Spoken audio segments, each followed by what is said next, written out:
In this video, I'm going to show you how to connect your LG WashTower to Wi-Fi so you can control and monitor it from the LG ThinQ app. Once connected, you'll have access to remote start, cycle notifications, and more. First, plug in your WashTower and turn it on.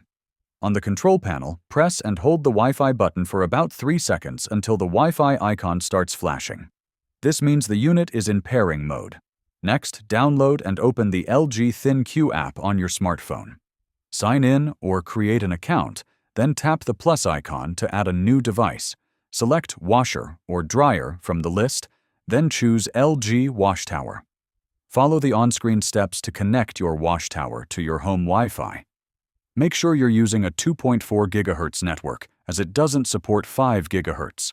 Once the connection is successful, the Wi-Fi icon on your WashTower will stay lit. You can now control your washer and dryer directly from the ThinQ app. Perfect for starting cycles, checking progress, or getting alerts anywhere. If this video helped you, please like and subscribe to the channel for more smart home setup tips.